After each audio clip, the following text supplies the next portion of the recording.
Hello, everyone, and welcome. Today we're going to be talking about Chapter 1, which is Studying Social Problems in the 21st Century. Social problems are behavioral patterns or social conditions that warrant public concern, harm individuals or groups in a society, and may lead to collective action and social change. An example of a social problem is violence, which is the use of physical force to cause pain, injury, or death to another, or damage to their property. Social problems such as violence involve discrepancies between societal ideals and actual behavioral patterns.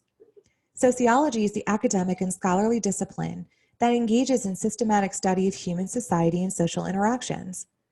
The sociological imagination allows us to evaluate seemingly personal problems within a larger social context, using both micro and macro level analyses. Sociologists study social problems in order to determine causes, effects, and solutions. Using the three primary theoretical perspectives, they are functionalist, conflict, and symbolic interactionists, and a variety of research methods, including field research, survey research, and secondary analysis of existing data, sociologists systematically examine society and social problems.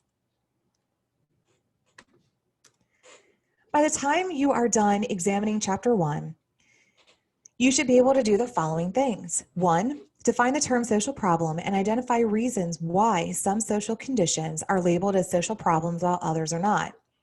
2, explain the term sociological imagination and discuss its relevance to the study of social problems. 3, compare the subjective and objective elements of social problems. 4, discuss the key ideas of the functionalist, conflict, and symbolic interactionist theoretical perspectives on social problems. 5, describe the following social research methods and identify strengths and weaknesses of each approach: field research, survey research, and secondary analysis of existing data. And finally, number 6, apply functionalist, conflict, and symbolic interactionist approaches to solving a specific social problem, such as gun violence. So let's talk about some problems in the 21st century. Before we can talk about what a social problem is, let's talk about how we can even understand social problems and how we need to understand sociological insights in order for us to understand how we study social problems. So sociology is the academic discipline that engages in the systematic study of human society and social interaction. Sociological examinations of social problems focuses primarily on issues that affect an entire society or a large number of individuals who share the same geographic territory and are subject to the same political authority and dominant cultural expectations. Culture refers to knowledge, language, values, customs, and material objects that are passed from person to person and from one generation to the next in a human group or society. So, how do these things help us to understand what social problems are? A social problem is a social condition, such as poverty, or a pattern of behavior, such as substance abuse, that harms some individuals or all people in a society, and that a sufficient number of people believe warrants public concern and collective action to bring about change. First, some social problems involve conditions or behavior patterns that large numbers of people agree bring about disadvantage or harm in society. Second, other social problems are primarily seen as harmful by people who wield great power, wealth, and influence over others in a group or society. Sociologists apply theoretical perspectives and use a variety of research methods to examine social problems. Some social problems, such as violence and crime, are commonly viewed as conditions that affect all members of a population. Other social problems, such as racial discrimination, may be viewed correctly or incorrectly as conditions that affect some members of a population more than others. Social problems often involve significant discrepancies between the ideals of a society and their actual achievement. One example is discrimination, which is actions or practices of dominant group members or their representatives that have a harmful impact on members of subordinate groups. Discrimination may be directed towards individuals or groups on the basis of class, race, gender, age, nationality, sexual orientation, or other characteristics that are devalued by those who discriminate. Discrimination may be acted out in the form of violence or is referred to as a hate crime. A hate crime is a physical attack against a person because of assumptions regarding their racial group, ethnicity, religion, disability, sexual orientation, national origin, or ancestry. Hate crime laws increase the penalties for crimes committed when the perpetrator is motivated by the race, color, national origin, religion, sexual orientation, gender, or disability of the victim. However, hate crime laws vary widely. 5 states have no hate crime laws. Any complaints would have to be dealt with as civil actions in those states. Among those states that have passed hate crime laws, some have laws that do not protect sexual orientation, which remains a heavily debated issue regarding hate crime legislation. For many people, hate crimes are a personal problem because they believe they have been the victim of an individual violent attack because of their race, ethnicity, religion, sexual orientation, or other devalued attribute. It should also be noted, based on our screen here, that the assumptions of what causes or what constitutes a social problem has changed dramatically. I encourage you to take a few minutes to look at these 6 timeframes: 1950, 1965, 1975, 1990, 2005, and 2016 to see some of these differences.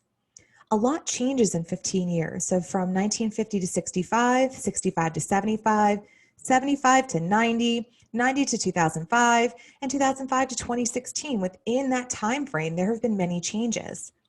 While things like the economy and unemployment have overlapped over time, there are still some things that are regarded as being more important than others, which gives us a snapshot of what constitutes a social problem at any given point in history. So let's talk about sociological imagination. According to sociologist C. Wright Mills, the sociological imagination is the ability to see the relationship between individual experiences and the larger society. The sociological imagination enables us to evaluate the connection between personal troubles and public issues. Personal troubles are private problems of individuals and the network of people with whom they associate regularly. For example, one person's unemployment is a personal trouble facing the individual, other family members, and friends. Public issues are matters beyond a person's control that originate at the regional or national level and can be resolved only by collective action. For example, unemployment rates may increase due to economic instability like we're facing right now with COVID-19, corporate downsizing, or job de-skilling. The sociological imagination helps us to place seemingly personal troubles, such as being the victim of violence, into a larger social context. The sociological imagination helps us shift our focus to the larger social context and see how personal troubles may be related to public issues. Sociologists make connections between personal and public issues in society through micro-level and macro-level analysis. Using micro-level analysis, a sociologist might investigate how fear of unemployment affects workers and their immediate families. Macro-level analysis focuses on social process occurring at the societal level, especially in large-scale organizations and major social institutions such as politics, government, and the economy.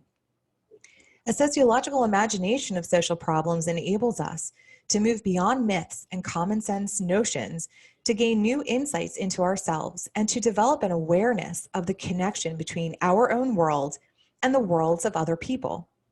By taking a global perspective on social problems, we soon realize that the lives of all people are closely intertwined and that any one nation's problems are part of a larger global problem. Social policy is a plan or action of various government agencies that aims to improve or reform some aspect of society.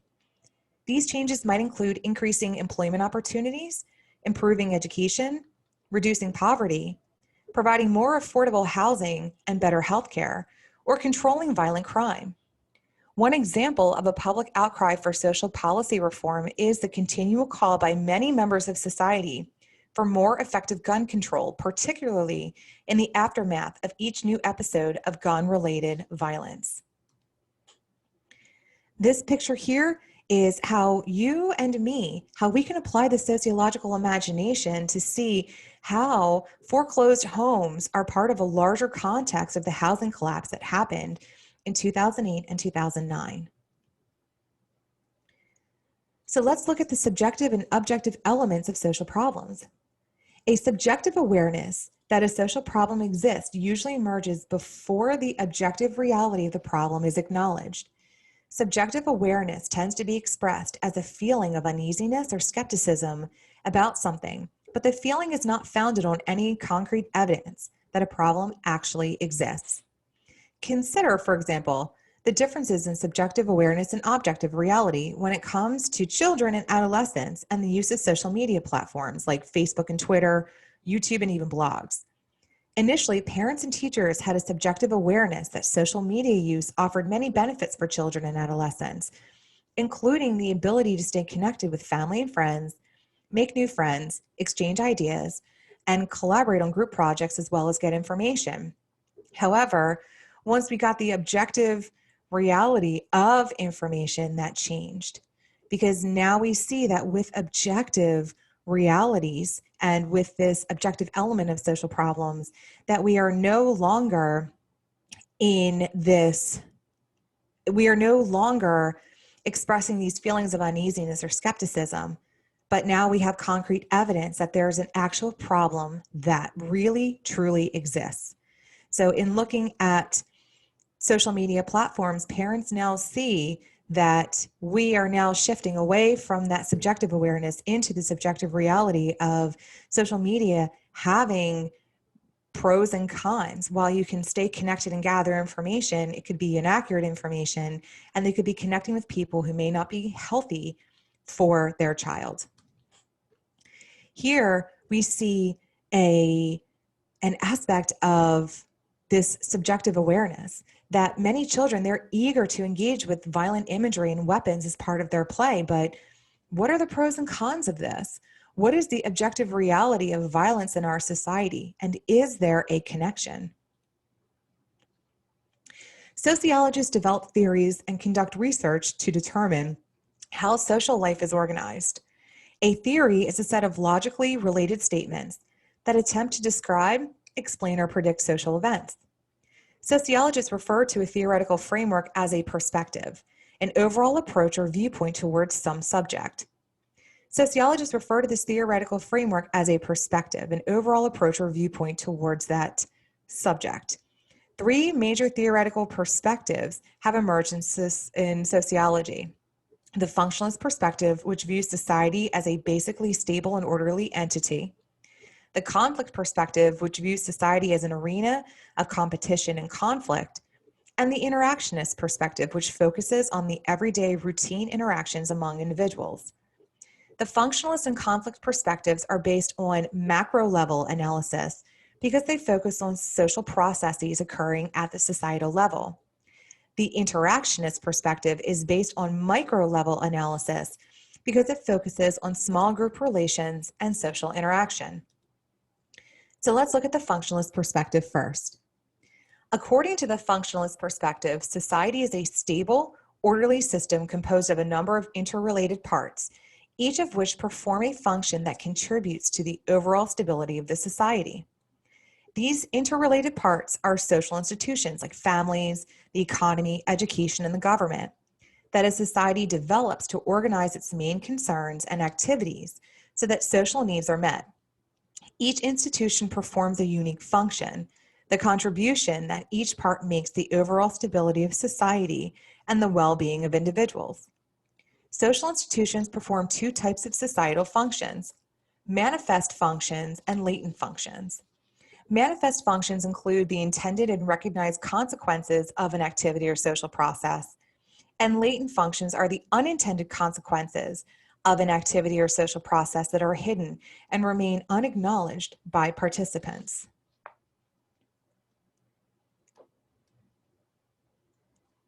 Something else that we need to think about is that social disorganization refers to the conditions in society that undermine the ability of traditional social institutions to govern human behavior. Values are collective ideas about what is right or wrong, good or bad, and describe their desirable or undesirable outcomes in a specific society. Norms are established rules of behavior or standards of conduct.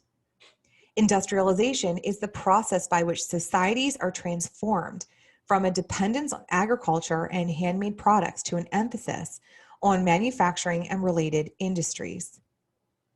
New social problems emerged as a result of industrialization and urbanization. Urbanization is the process by which an increasing proportion of a population lives in cities rather than in rural areas. We think about the problems of violence. We need to think about how we can even apply them. Some functionalists believe that violence arises from a condition of anomie, in which many individuals have a feeling of helplessness, normallessness, or alienation. Others believe that violence increases when social institutions, such as the family, schools, and religious organizations, weaken, and the main mechanisms of social control in people's everyday lives are external. For example, law enforcement agencies and the criminal justice system. One functionalist explanation of violence, known as the subculture of violent hypothesis, states that violence is part of the normative experiences and expectations that govern everyday behavior among young males in lower classes. Still, other functionalist explanations of violence focus on how changes in social institutions put some people at greater risk of being victims of violent crimes than others. According to the lifestyle routine activity approach, the patterns and timings of people's daily movements and activities as they go about obtaining their necessities of life, such as food, shelter, companionship, and entertainment, are the keys to understanding violent personal crimes and other types of crimes in our society.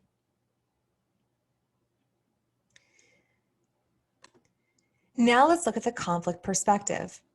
The conflict perspective is based on the assumption that groups in society are engaged in a continuous power struggle for control of scarce resources. Most class perspectives on inequality have been strongly influenced by Karl Marx, a German economist and activist who recognized that the emergence of capitalism had produced dramatic and irreversible changes in society. Capitalism is an economic system characterized by private ownership of the means of production from which personal profits can be derived through market competition and without government intervention. According to critical conflict theorists, social problems arise out of major contradictions inherent in the way societies are organized. Some conflict perspectives focus on racial and gender subordination instead of class-based inequalities. Theorists who emphasize discrimination and inequality based on race or ethnicity note that many social problems are rooted in the continuing exploitation and subordination of people of color by white people. Theorists who use a feminist approach on patriarchy, which is a system of male dominance in which males are privileged and women are oppressed. Finally, some conflict theorists note that race, class, and gender are interlocking systems of privilege and oppression that result in social problems. So here's the Occupy Wall Street movement that has brought attention to the dramatic disparities of wealth in the United States. The whole point of Occupy Wall Street is to have more equal distribution of wealth in the United States. When we think about applying the conflict perspective to problems of violence, we need to think of a couple of things. Conflict theorists who focus on class-based inequalities believe that the potential for violence is inherent in capitalist societies. In fact, say these theorists, the wealthy engage in one form of violence and the poor engage in another. They note that the wealthy often use third parties to protect themselves and their families from bodily harm, as well as to secure their property investments in this country and elsewhere in the world. No matter what approach conflict theories take, they all typically agree on one thing. Violence is unlikely to diminish significantly unless growing inequalities based on class, gender, and race are reduced at the macro level in society. However, social problems must also be examined at the micro level, where individuals actually live their daily lives. And that brings us to symbolic interactionism. The symbolic interactionist perspective views society as the sum of the interactions of individuals and groups. Most symbolic interactionists study social problems by analyzing how certain behaviors come to be defined as social problems and how individuals and groups come to engage in activities that a significant number of people and or a number of significant people view as a major social concern. Labeling theory and the socio-construction or the social construction of reality occurs. For example, Simmel focused on how people interpret their own situations. Other symbolic interactionists have examined how people impose their shared meanings on others. George Simmel, again, he's a sociologist, investigated the impact of industrialization and urbanization on people's values and behaviors within small social units. He noted that rapid changes in technology and dramatic growth of cities produce new social problems by breaking up the geometry of a social life.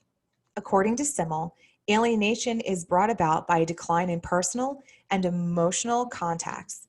How people interpret subjective messages they receive from others, as well as the situations they encounter in their daily lives, strongly influences their behavior and their perception of what constitutes a social problem. According to some symbolic interactionist theorists, many social problems can be linked to the social construction of reality, the process by which people's perception of reality is shaped largely by the subjective meaning that they give to an experience. Other symbolic interactionists suggest that how we initially define a situation affects our future actions. Sociologist Robert Merton has suggested that when people view a situation in a certain way and act according to their perceptions, the end result may be a self-fulfilling prophecy. To analyze the problem of violence, symbolic interactionists focus on social interaction. Human behavior is learned through interaction. Symbolic interactionists also look at the types of social interactions that commonly lead to violence. According to situational approach, violence results from the specific interaction process. Then that is termed as situational transactions. So let's talk about using social research methods to study social problems. Sociologists use a variety of research methods to study social problems such as violence. Research methods are strategies or techniques for systematically collecting data. Some methods produce quantitative data that can be measured numerically and lend themselves to statistical analyses. Other research methods produce qualitative data that are reported in the form of interpretive descriptions such as words rather than by numbers. Field research is the study of social life in its naturalist set. When you look at this setting, you're looking at observing and interviewing people where they live, work, and play. Survey research is a poll in which researchers ask respondents a series of questions about a specific topic and record their responses. Whereas the NCVS is primary data that researchers collected specifically for that study, sociologists often rely on secondary analysis of existing data. That's a research method in which investigators analyze data that originally were collected by others for some other purpose. This method is known as unobtrusive research because data can be gathered without the researcher directly interviewing or observing the research subjects. Many researchers use a combination of methods to enhance their understanding of social issues. This slide here is an example of how using field research is conducted.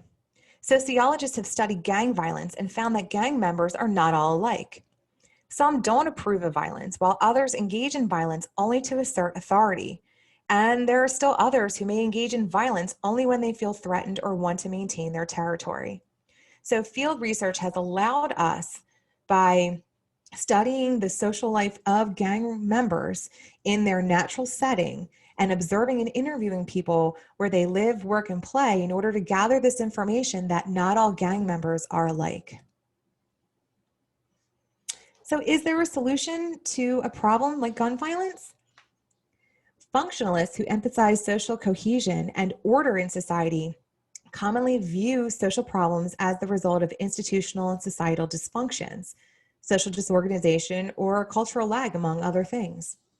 Conflict theorists who focus on the value conflict on or structural inequalities based on class, race, gender, or other social constructs. In contrast, symbolic interactionists focus on individuals' interactions and on the social construction of reality.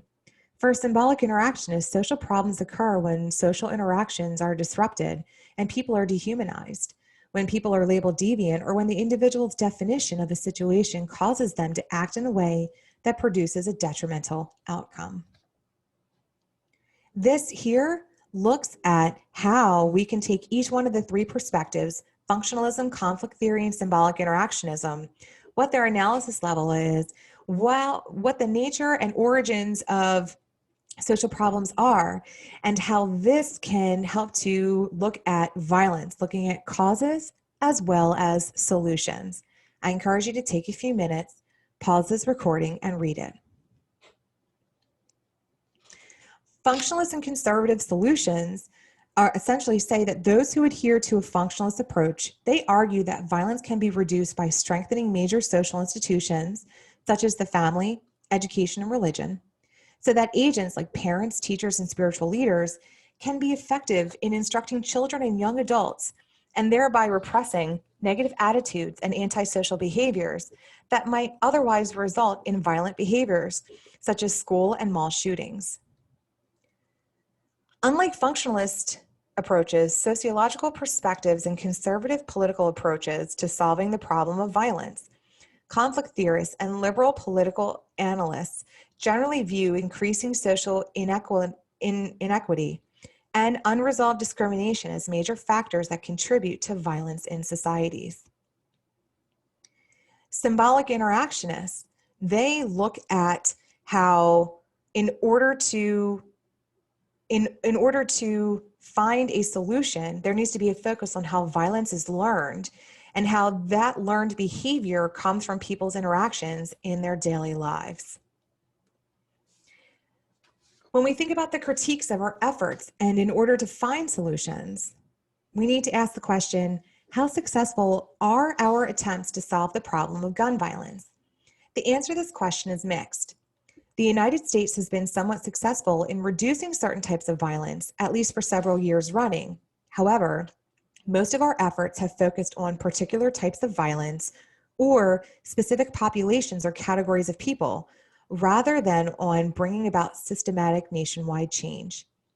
Unless our nation and its political leaders face up to the fact that violence in this country is a major social problem that may lie dormant for a period of time, but then will rise up to leave us frightened and astonished, we are unlikely to seriously deal with the underlying causes and consequences of such violent actions, which is a necessary prerequisite for reaching the point where we might successfully reduce the problem.